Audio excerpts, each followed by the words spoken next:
Olá, gente, tudo bem? Hoje eu vou falar um pouquinho para vocês sobre um assunto que preocupa muita gente. Meu colesterol é alto, o que eu faço, né?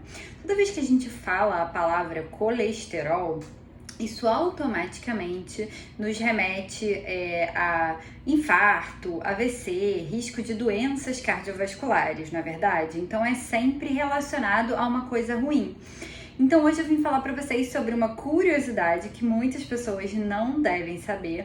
Que você sabia que o colesterol ele tem alguns benefícios? Pois é, o colesterol ele faz parte da constituição da nossa membrana, da membrana plasmática. O colesterol ele é responsável pela precursão, né, pela produção de alguns hormônios, como por exemplo a vitamina D. O colesterol também está relacionado à formação da bile, então ele tem sim várias funções essenciais no nosso organismo. Porém, como tudo, nada em excesso faz bem, certo? E a gente sempre ouviu falar em colesterol bom, colesterol ruim. Qual é o bom, qual é o ruim? O que faz para mudar isso, né? O colesterol bom é o que a gente chama de HDL. Lembra que H tem que estar high. Então, o colesterol bom, alto, ele ajuda a prevenir e a reduzir o risco cardiovascular. E o que a gente faz para melhorar o colesterol bom? Existem alguns suplementos que a gente pode oferecer para o paciente, que pode ajudar, né, nessa conversão, nessa melhora desse padrão de colesterol, mas o principal fator que está relacionado a aumento do HDL é a atividade física. Então não tem jeito, gente, precisamos fazer atividade física para melhorar o colesterol bom. E muita atividade aeróbica, atividade de condicionamento cardiovascular, tá? E o colesterol ruim é o LDL. Lembra que L ruim de low, tem que estar abaixo, tá legal? O LDL, ele é então o colesterol ruim. E a avaliação dos níveis do colesterol ruim vai depender muito do cálculo de risco cardiovascular do paciente. Eita, complicou, né? Calma. Toda vez que a gente avalia um paciente, a gente faz uma avaliação de risco cardiovascular. O que quer dizer isso? Quer dizer, qual é o risco daquele paciente de desenvolver alguma doença ou alguma complicação? Isso leva em conta alguns fatores, como por exemplo, esse paciente toma alguma medicação para controlar a pressão, esse paciente fuma, esse paciente já tem alguma manifestação de alguma doença aterosclerótica, de algum depósito de colesterol visível. Então, a gente joga na calculadora e a calculadora mostra pra gente qual é o risco cardiovascular desse paciente. E a partir deste risco, a gente define se aqueles níveis de LDL devem ou não ser tratados para aquele paciente. Isso principalmente para os valores ali intermediários de colesterol, tá legal? Então, os pacientes que têm um risco mais elevado precisam de um valor mais baixo desse colesterol ruim.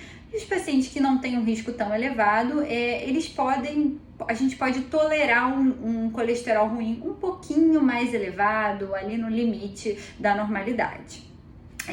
Lembrando que a dieta, ela impacta em redução de 5 a 10% do valor de LDL. Então, se vocês pararem para pensar, não é uma redução tão importante.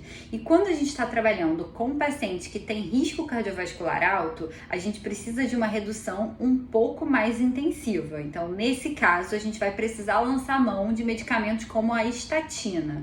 Muitos de vocês já devem ter ouvido falar. A estatina é um remédio que reduz o colesterol, tá? E existem também os triglicerídeos. Os triglicerídeos são uma fração do colesterol e eles estão de fato mais relacionados com a alimentação. Então, assim, quando a gente tem um triglicerídeo muito alto, normalmente quando a gente faz uma dieta, a gente consegue ter uma redução legal do triglicerídeo. E níveis muito altos de triglicerídeos são também patológicos e podem levar a complicações sérias, como por exemplo pancreatite.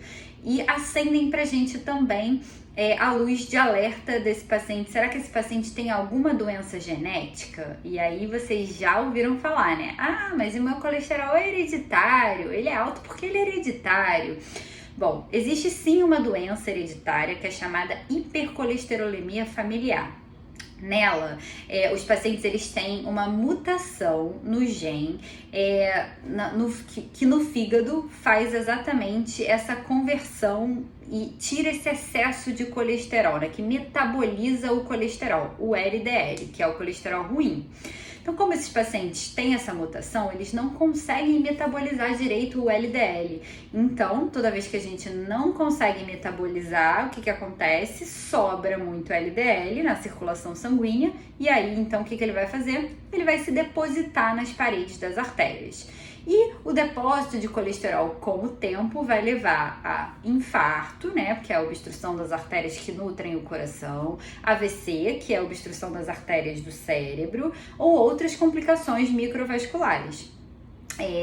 Nesse caso, os pacientes precisam ter o rastreio, né, dos familiares diretos e precisam ter um tratamento intensivo, porque normalmente a hipercolesterolemia familiar, ela cursa com níveis muito elevados de LDL, então chama atenção pra gente pacientes com nível de LDL acima de 190.